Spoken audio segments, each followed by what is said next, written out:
नमस्कार, स्वागत है आप सभी का। Good morning. मैं हूं आपके साथ बसंत शर्मा और मेरे साथ मेरी सहयोगी सोनाली राय। तो इसी के साथ अब समय हो चुका है आपको खबरों का डोज देने का। खबर आपको बताएंगे जो आपके फायदे की हो। खबर को खबर की तरह नहीं बल्कि एक बोलचाल के तरीके से और रेडियो और टीवी के गजब कॉम्बिनेशन में हम आपको बताएंगे।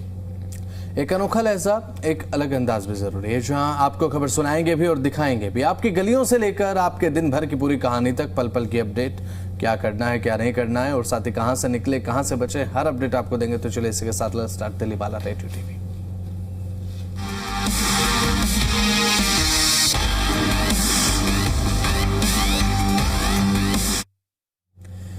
तो चलिए इसी के साथ शुरुआत करते हैं सोनाली। और दिल्ली एनसीआर में मौसम ने करवट बदल दिया है। जैसे कि हम लगातार बता रहे थे पिछले कुछ दिनों से कि हो सकती है बारिश, हो गई है बारिश।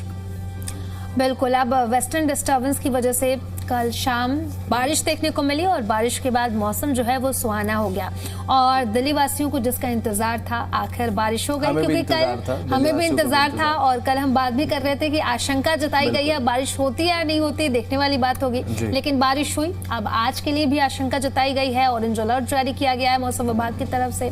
अब ये देखने वाली बात होगी बसंत की आज बारिश होती है या नहीं होती है, लोगों को आज गर्मी से राहत मिलती है या फिर नहीं मिलती। देखो, हमने कल बताया था सोनाली कि भाई आज बारिश हो सकती है और फिर दिल्ली में बारिश हुई। हम आज भी कह रहे हैं कि आज बारिश हो सकती है, लेकिन आज अगर बारिश नहीं हुई तो हमें पकड़ना मत आप, क्योंकि 100% तो कुछ भी सही नहीं होता है। हमने कल आशंका जताई थी क्योंकि मौसम विभाग का अलर्ट था। मौसम विभाग का अलर्ट तो आज भी है कि आज भी बारिश हो सकती है। और आप ये मानकर चलिए कि आने वाले 3 से 4 दिन आपके लिए राहत भरे रहने वाले हैं। आपको बहुत ज्यादा गर्मी लगेगी नहीं, क्योंकि तापमान बहुत चढ़ेगा नहीं। अब ऐसे में आज का अगर तापमान करें तो मुझे लगता है कि 38 से 40 डिग्री के बीच में आज रहने वाला है अधिकतम। इससे ज़्यादा जाएगा नहीं, क्योंकि देखिए बाहर ठंडी हवाएं चल रही हैं और फिलहाल बहुत ज़्यादा इस समय गर्माहट, बहुत ज़्यादा गर्मी बाहर एनवायरनमेंट में नहीं है, क्योंकि अब कल बारिश हुई। बारिश के बाद एक ठंडक, जो धरती तप रही थी, वो थोड़ी ठंडी होती हुई नजर आई है। बिल्कुल, अब वेस्टर्न डिस्टर्बेंस जो है वो एक्टिव हुआ है। अब इसी सिस्टम की वजह से कई क्षेत्रों में बादल, तेज हवाएं और बारिश की गतिविधियां जो हैं वो बढ़ गई हैं। कल भी बारिश देखने को मिली, आज को लेकर के भी अलर्ट है और इसी के असर से कहीं तेज बारिश हो रही है तो कहीं गरज चमक के साथ आंधी जैसी स्थिति बन गई है। तापमान में भी गिरावट दर्ज की गई है। और दिल्ली वासियों की बात करें तो दिल्ली वासियों के चेहरे जो है वो पूरे तरीके से खिल उठे हैं, क्योंकि काफी लंबे समय से वो इंतजार कर रहे थे कि आखिर चिलचिलाती धूप से, दोपहर में जो गर्म हवाएं चलती थी, आखिर कब उन्हें राहत मिलेगी। तो अब जाके उन्हें कहीं ना कहीं बसंत राहत मिल गई है। जो दिल्ली वाले सोच रहे थे भाई कि साफा अपने साथ लेकर चलें, एक्स्ट्रा कपड़ा अपने साथ लेकर चलें ताकि खुद को ढककर निकला जाए। कंफ्यूजन थी इससे खुद को ढकें या फिर इससे पसीना पोंछा जाए। अब ये लगातार कंफ्यूजन थी, लेकिन अब जो है बारिश हुई कल दिल्ली में और कई जगह पर तो ओले भी पड़े हैं हरियाणा की अगर मैं बात करूं तो। अब ऐसे में क्योंकि कल तेज बारिश शाम के समय देखने को मिली और कल ठंडी हवाएं, कल एक ठंडा मौसम, शाम के समय लुत्फ दिल्ली वालों ने पूरा उठाया। चाय पकौड़े वाला सीन था कल शाम को। अब मुझे पता नहीं, आपने खाया कुछ कल? नहीं, अगर आज बारिश होती है तो आज जरूर खाऊंगी मैं। पहले से तैयारी करके रखूंगी। बिल्कुल, चलिए ठीक है। और अभी फिलहाल जिस तरीके से मौसम विभाग का कहना है वो यही कि भाई आने वाले 2 से 3 दिन तक आप मान कर चलिए कि जो बारिश की छटा है वो रुक रुक कर आपको दस्तक जरूर देगी, लेकिन गर्मी उस तरीके की नहीं पड़ने वाली है कि जहां पर पारा 46 से 48 डिग्री जा रहा था। एक बहुत बड़ी राहत लेकर आई है। हमने आपको कल भी बताया था कि बारिश होगी, थोड़ा ध्यान रखिएगा। और कहीं ऐसा तो नहीं हुआ कि भाई ऑफिस से आप निकले हों और ऑफिस से निकलते ही बारिश शुरू हो गई, क्योंकि मुझे पता है सोनाली कल अप्रोक्स 6:15 बजे के आसपास, 6-6:15 बजे के आसपास दिल्ली नोएडा में बारिश शुरू हुई थी। मौसम बदलना 5:30 बजे के आसपास शुरू हो गया था, घटा आसमान में छानी शुरू हो गई। तो उसके बाद 6-6:15 बजे के आसपास, 6:15 के आसपास वो संदेश आया कि भाई चलिए अब थोड़ी सी राहत आपको मिलती हुई नजर आ रही है। और कल जहां गर्मी का असर बहुत ज़्यादा था मॉर्निंग में, दोपहर में, वो शाम को न्यूट्रलाइज कर दिया रेन जब हुई। अधिकतम तापमान जो है वो आज मुझे लगता है कि 38 से 40 डिग्री रहेगा। न्यूनतम तापमान जो है 28 डिग्री के आसपास। मौसम विभाग के अनुसार जो है, अब जैसे कि हमने आप तापमान तो बता ही दिया है और बारिश की संभावना भी जताई गई है। तो हो सकता है कल अगर आप माफ कीजिएगा चाय पकौड़े नहीं खा पाए हो तो भाई आज तैयारी कर लीजिएगा शाम को, अगर ऑफिस से जल्दी छुट्टी मिल जाए कोशिश कीजिए कि जल्दी निकले, फैमिली के साथ टाइम स्पेंड करें, क्योंकि और आज तो फ्राइडे भी है। आज फ्राइडे भी है, कल वीकेंड है, आज तो और ज्यादा एंजॉयमेंट करेंगे कॉर्पोरेट वाले लोग, क्योंकि अब 2 दिन की छुट्टी है, मौज करेंगे। बिल्कुल, अब गर्मी से थोड़ी राहत जरूर मिली है, लेकिन उमस और अस्थिर मौसम अभी भी बना हुआ है। हालांकि अब आने वाले दिनों के लिए आज की अगर बात करें तो आज के लिए ऑरेंज अलर्ट जारी किया गया है मौसम विभाग की तरफ से। अब ऐसे में देखने वाली बात होगी कि जो लोग हैं, जो कॉर्पोरेट के जो लोग हैं, ऑफिस से आने के बाद चाय पकौड़े का लुत्फ उठा पाते हैं या नहीं उठा पाते, लेकिन आप हमें कमेंट करके जरूर बताइएगा कि आपने लुत्फ उठाया या फिर नहीं उठाया। और आपने वो कहावत सुनी है, 4 दिन की चांदनी फिर अंधेरी रात। वो इसलिए मैं कह रहा हूँ क्योंकि देखिए बारिश और थोड़ी सी तापमान में गिरावट कितने दिन के लिए है, हद से 4 से 5 दिन के लिए, इसके अलावा कुछ नहीं। इसके अलावा फिर वही तापमान आपको देखने को मिलेगा। तो ऐसा नहीं है कि आप इसको मानकर चलें कि भाई यहाँ से अब गर्मी खत्म होने की तरफ बढ़ रही है, नहीं, अभी बारिश है, प्री मानसून एक्टिविटी भी नहीं आप इसे कह सकते, क्योंकि ये वेस्टर्न डिस्टर्बेंस है, ये प्री मानसून एक्टिविटीज नहीं है। तो बारिश है, 3 से 4 दिन आपको राहत जरूर रहेगी, लेकिन उसके बाद गर्मी अपने असली रंग और असली तेवर के साथ वापसी करेगी।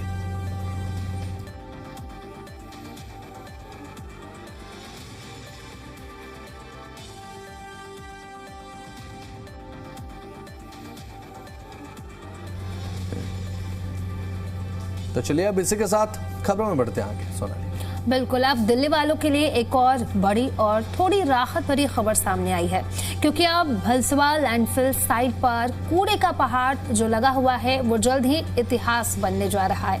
अब ये तो देखने वाली बात होगी कि इतिहास कब बन रहा है, लेकिन अब ये राहत की खबर तो जरूर है। बिल्कुल जी हाँ। और यहाँ पर केंद्रीय मंत्री मनोहर लाल की तरफ से निरीक्षण किया गया था और ये कहा गया कि सितंबर तक हम इस लैंडफिल को हटा देंगे। सितंबर तक भलसवा लैंडफिल अगर हट जाता है तो ये बहुत अच्छा होगा, क्योंकि भाई जब हम हरियाणा से आते हैं ना दिल्ली में, जब हरियाणा की तरफ से आप एंटर करते हैं, कभी किया आपने? हाँ। नहीं, ओके। तो फिर उसके बाद वहां पर एक कूड़े का पहाड़ आपको दिखाई देगा। शुरुआत में एक बहुत खुशी होती है जो पहले पहले आता है कि भैया अरे वाह, मुझे भी हुई क्या थी। बात है। लेकिन वही बात है कि जब दरारें पास से नजर आती हैं, एक पेंट के ऐड में मैंने सुना था कि ये पेंट लगाइए क्योंकि दरारें पास से नजर आती है, वो दरारें नजर नहीं आएंगी। लेकिन जब आप पास आते हैं ना उसके बाद आपको वो बड़ी बड़ी दरार नजर आती है। दरारें क्या, वो पूरा का पूरा भरा हुआ नजर आता है भाई। जब आपको बदबू आती है, बदबू आने के साथ साथ आप देखते हैं कि अरे यार ये जो पहाड़ हमने सोचा था ये तो किसी और चीज का पहाड़ निकला, ये कूड़े का पहाड़, वो अब वेलकम आपका नहीं करेगा। सितंबर अक्टूबर तक इसे खत्म करने की डेडलाइन अब सरकार की है कि भाई सितंबर अक्टूबर तक इसे निपटाना है, खत्म करना है। जहां अभी बदबू और साथ ही कचरे का ढेर यहाँ पर साम्राज्य के रूप में है। कचरे का साम्राज्य कहाँ है? Bhalswa landfill site. आप ही कह दीजिएगा साफ साफ, लेकिन अब साफ सुथरी जमीन आपको हो सकता है कि आने वाले 2 से 3 महीनों में मिले। तो देखिए, दिल्ली वालों को आखिरकार उस एवरेस्ट ऑफ गार्बेज से छुटकारा मिलने वाला है। अब जो सालों से सरदर्द बना हुआ था, लोगों का कहना है कि अगर ये वाकई समय पर हट गया तो ये दिल्ली के लिए किसी त्योहार से कम नहीं होगा। मुझे लगता है कि लोग इसके लिए खुशी मनाएंगे कि चलो अब इसे छुटकारा मिल गया, अब बदबू से भी छुटकारा मिल गया। बदबू से भी और पोल्यूशन से भी, क्योंकि हम सर्दियों में देखते हैं कि जब भाई पोल्यूशन ऑलरेडी बहुत ज्यादा होता है। अब ऐसे में अगर एक बार आग यहाँ पर लग जाती है किसी भी हिस्से में तो वो धधकती रहती है ना, वो पोल्यूशन को बढ़ाने का काम करती है। अब सोनाली, आपने सोचा है कि ये इतना कचरा, इतना बड़ा पहाड़ यहाँ से हटाया जा रहा है, जा कहाँ रहा है? जो रोड निर्माण हो रहे हैं ना अभी, वहां पर इसका यूज किया जा रहा है। वहां पर इसको अच्छे तरीके से मिक्सिंग करने के बाद, इसको अच्छे से रिसाइकल करने के बाद कि वहां पर ये यूज हो सके और बहुत अच्छे से यूज हो सके, वहां पर भराव के लिए इसे यूज किया जा रहा है। रोड्स कंस्ट्रक्शन में से यूज किया जा रहा है ना, जो कई ऐसे प्रोजेक्ट है जहाँ पर भराव की जरूरत होती है। फॉर एग्जाम्पल आपने अगर देखा हो जो एलिवेटेड रोड होते हैं वहां पर इसे यूज किया जा रहा है। अब ऐसे में लगातार देखने की बात ये होगी कि भाई जो अब सरकार कह रही है कि भाई हम ये करेंगे, हम वो करेंगे, सितंबर अक्टूबर तक की बात कही गई है कि इसे खत्म कर दिया जाएगा। देखने की बात ये है कि क्या ऑन द टेबल केवल कागजों में खत्म होता है या फिर ऑन द ग्राउंड जब आप हरियाणा साइड से आते हैं या फिर आप हरियाणा जाते हैं दिल्ली से निकलते हुए बुराड़ी वाले रास्ते से करनाल बाईपास होते हुए, तो क्या आपको ये एवरेस्ट ऑफ गार्बेज जो उपाधि दी है सोनाली ने इस कूड़े के पहाड़ को, कि आपको देखने को मिलेगा या नहीं मिलेगा? तो चलिए इसी के साथ सोनाली खबरों में आगे बढ़ जाते हैं। बिल्कुल, अब एक और बड़ी अहम जानकारी आपको दे देते हैं। दिल्ली अब सिर्फ ट्रैफिक, गर्मी और भाग दौड़ के लिए नहीं जानी जाएगी, बल्कि वेस्ट टू वेल्थ की एक नई कहानी भी लिखने जा रही है। घरों में अलमारी के कोने में पड़े पुराने कपड़े जो आप किसी काम में आपके नहीं आते हैं, वे अब कचरे में नहीं जाएंगे, बल्कि पर्यावरण बचाने के मिशन का हिस्सा बनेंगे। अब तो मेरा सवाल ये है बसंत, कि आखिर कैसे उन कपड़ों का इस्तेमाल किया जाएगा? हाँ, मैं बताता हूँ आपको वो कैसे होगा। कि अब होगा ये कि मुख्यमंत्री रेखा गुप्ता की एक पहल है, राजधानी में एक नई योजना शुरू की जा रही है। आपकी स्क्रीन पर आपको जो अभी फिलहाल मेट्रो के विजुअल्स नजर आ रहे हैं, इन्हीं में ये मेट्रो जहां पर स्टेशंस पर रुकती है, उन्हीं मेट्रो स्टेशंस पर कलेक्शन बॉक्सेस लगाए जाएंगे। बिल्कुल हाँ, डीएमआरसी दिल्ली की 10 प्रमुख मेट्रो स्टेशंस पर विशेष कलेक्शन बॉक्स लगाएगा, जहां लोग अपने पुराने कपड़े जो फट चुके हैं, जो आप नहीं पहनते हैं, आप सोच रहे हैं कि भाई इन्हें फेंक दिया जाए, है ना, उनके कट्टे भर भर के, कई लोग तो नदियों में फेंक आते हैं कि चलो नदी में फेंक आते हैं भाई, ऐसा होता है। लेकिन अब ऐसा नहीं होगा, आप उन पुराने कपड़ों को यूज कर सकते हैं, या फिर आप कहें कि उन्हें जब आप यहाँ पर कलेक्शन बॉक्स में डालेंगे तो उन्हें अच्छे तरीके से यूज किया जाएगा, रिसाइकिल किया जाएगा, रिसाइकलिंग यूनिट में उन्हें भेजा जाएगा, वहां से तैयार वो होंगे फाइबर के रूप में, यार्न और साथ ही उपयोगी उत्पाद के रूप में। जो कपड़ा कल तक बेकार था वो आज एक नई जिंदगी लेकर लौटेगा, और साथ ही सरकार का यह दावा है कि इससे न सिर्फ कचरे का बोझ तो कम होगा ही,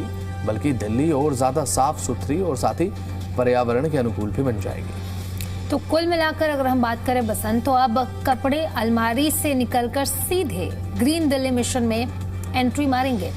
अब ऐसे में देखने वाली बात होगी, क्योंकि 10 मेट्रो स्टेशन है जहां पर बॉक्स लगाए जाएंगे, और आप जो आपके पुराने कपड़े हैं आप वहां पर जाकर के उन बॉक्सों में डाल सकते हैं ताकि उनका इस्तेमाल किया जाए। तो चलिए इसके साथ खबरों में आगे बढ़ते हैं। अब दिल्ली एनसीआर में ट्रैफिक जाम की समस्या तो बहुत आम है, लेकिन इसे खत्म करने के लिए, आवागमन को तेज करने के लिए, ताकि आप तेजी से आएं, तेजी से जाएं, फनाटा भरते हुए सुरक्षित और सुगम करने के लिए सरकार ने बड़े स्तर पर एक नई परियोजना पर काम तेज कर दिया है। अब क्या परियोजना पर काम तेज किया है वो बताते हैं। बिल्कुल, मुख्यमंत्री रेखा गुप्ता ने साफ कहा है कि केंद्र और दिल्ली सरकार मिलकर राजधानी के ट्रांसपोर्ट नेटवर्क को पूरी तरह आधुनिक और भविष्य के अनुरूप बनाने की दिशा में काम कर रही है। मुझे लगता है ये बहुत जरूरी है भाई, क्योंकि जब आप रेस देते हुए 80 की रफ्तार से दिल्ली की तरफ बढ़ रहे हो, लेकिन उसके बाद आपको ट्रैफिक सिग्नल कह दिया जाए कि आप दिल्ली में एंटर हो चुके, थोड़ा सा थम के चलिए, और थम के क्या चलिए, वहां तो चलने के लिए बार बार थमना पड़ता है भाई। और ये ऐसी कंडीशन हो जाती है दिल्ली में,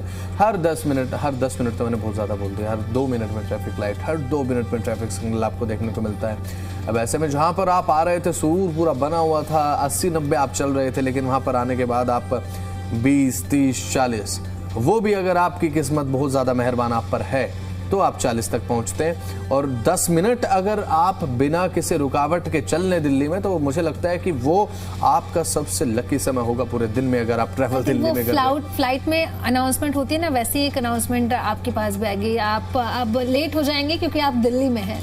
हाँ, आप लेट हो जाएंगे, आप दिल्ली में हैं। और दिल्ली वाले जानते हैं, दिल्ली वालों के लिए तो भाई इतना नॉर्मल हो चुका है कि वो आधे घंटे का सफर हो, 1-1.5-2 घंटा लेके निकलते होंगे आराम से। पूरा प्लान क्या आखिर वो समझ लीजिए। सरकार का फोकस क्या है वो बताइए सर।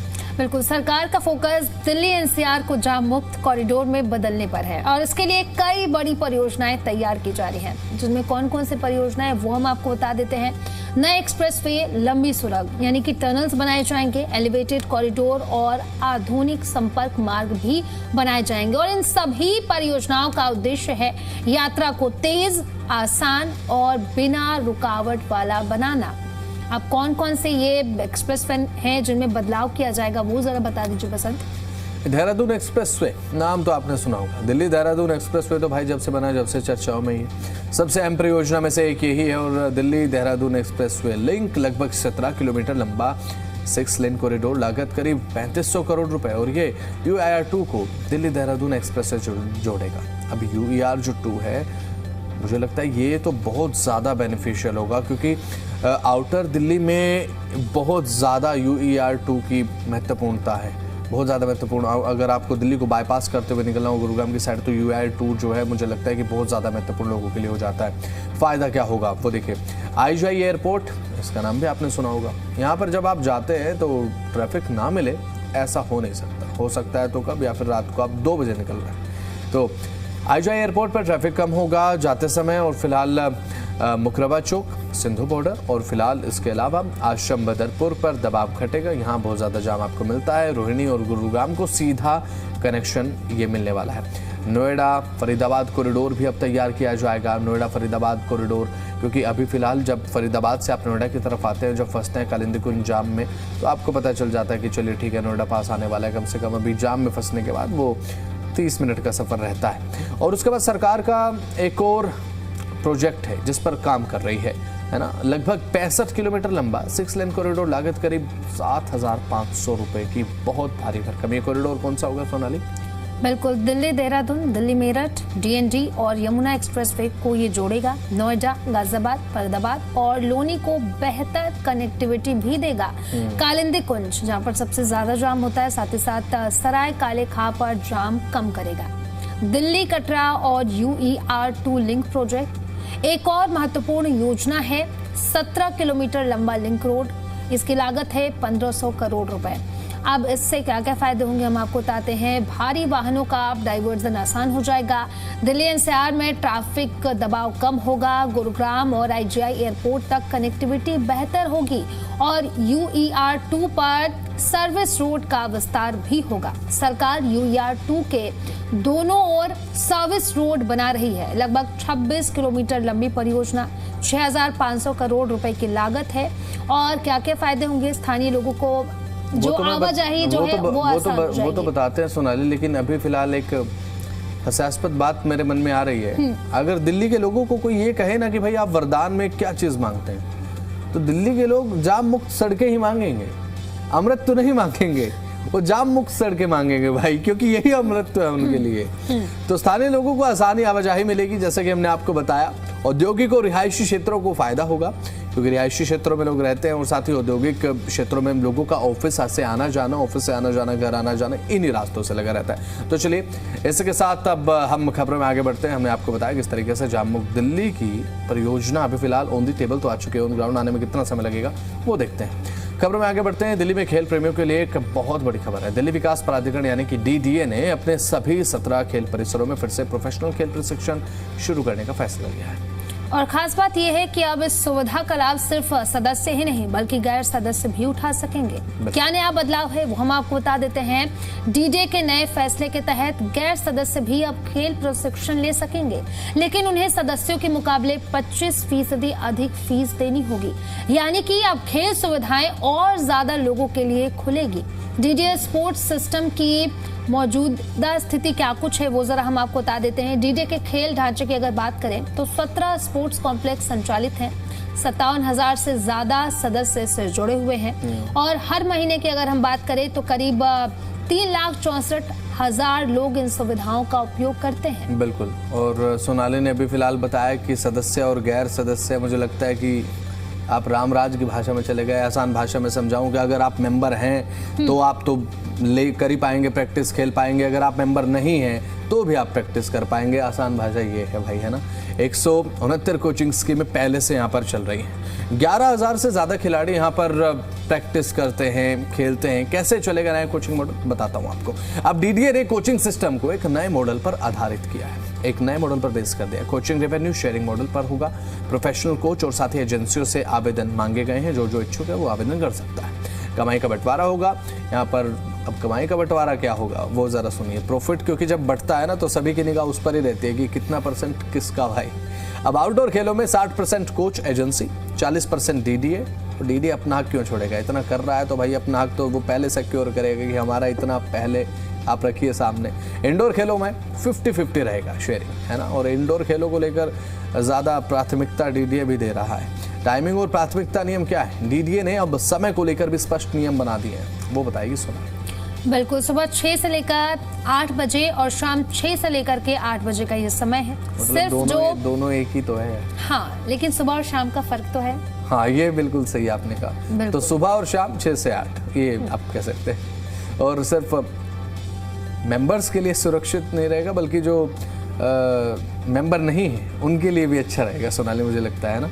और अभी फिलहाल जिस तरीके से जो इच्छुक हैं खेल के, भाई जिनका मन करता है कि खेला जाए, थोड़ा प्रैक्टिस किया जाए, थोड़ा प्रशिक्षण ले लिया जाए, है ना, तो उनके लिए एक अच्छी जानकारी है, क्योंकि जितने 17 ग्राउंड हैं वहाँ पर जो खेल है उनके प्रशिक्षण को अब BTDA एक नए सिरे से शुरू करने जा रहा है। खाली समय होने पर कोचिंग दी जाएगी। गरीब और प्रतिभाशाली खिलाड़ी जो हैं उन्हें खूब मौका मिलेगा। बिल्कुल। अब नए नियमों में कई अहम शर्त भी जोड़ी गई हैं। क्या क्या वो शर्तें वो भी हम आपको बताते हैं। कोचिंग एजेंसियों को 10% गरीब और साथ ही साथ जो खिलाड़ी हैं उन्हें मुफ्त ट्रेनिंग देनी होगी।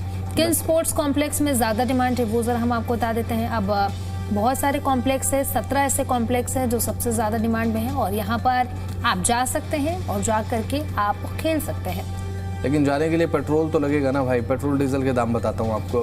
पेट्रोल डीजल के दाम क्या हैं आपकी सिटी में, वो जानिए जरा। दिल्ली में पेट्रोल के जो दाम है 102 रुपये 12 पैसे प्रति लीटर। डीजल है अब 91 रुपये 58 पैसे प्रति लीटर के हिसाब से। CNG के जो दाम है वो 83 रुपये 9 पैसे प्रति लीटर के हिसाब से हो चुके हैं। और फिलहाल ये जो दाम है उनमें फ्लक्चुएशन बहुत आम बात है। सोनाली, अब नोएडा और गुरुग्राम का आप बता दीजिए। नोएडा की बात करें तो पेट्रोल की कीमत है 102.12 पर लीटर के हिसाब से और डीजल की कीमत की अगर बात करें तो ये है 95.56 पर लीटर के हिसाब से और CNG की कीमत की बात करें बसंत तो ये है 89.70 पर किलोग्राम के हिसाब से। गुरुग्राम की कीमत की बात करें तो पेट्रोल की यहाँ पर कीमत है 100.16 पर लीटर के हिसाब से। डीजल की कीमत है 92.73 पर लीटर के हिसाब से और CNG की कीमत की बात करें तो ये है 85.12 पर किलोग्राम के हिसाब से। तो लगातार तेल के दामों में बढ़ोतरी देखने को मिली है। अब जो दाम है नए वो हम आपको लगातार टीवी स्क्रीन पर दिखा रहे हैं, बता रहे हैं। सोने और चांदी की चमक की बात करते हैं। सोने और चांदी की चमक जो है वो थोड़ी सी कम हो गई है। जितना तेजी के साथ सोना चांदी उठा उतना ही तेजी के साथ थोड़ा सा धड़ाम हो चुका है। सोने का भाव 1,56,050 रुपए प्रति 10 ग्राम 24 कैरेट है। और चांदी की कीमत की बात करें तो ये है 2,74,900 रुपए पर किलोग्राम के हिसाब से। यानी कि सोने और चांदी दोनों की कीमतों में ही बदलाव देखने को मिल रहा है और दोनों के दामों में कमी आई है बस। तो चलिए फिलहाल वो ताज़ा तमाम अपडेट हमने आपको बताया जो आपके लिए जानना जरूर था। फिलहाल समय की कमी, इस कार्यक्रम की समाप्ति। कल होगी मुलाकात, तब तक के लिए नमस्कार।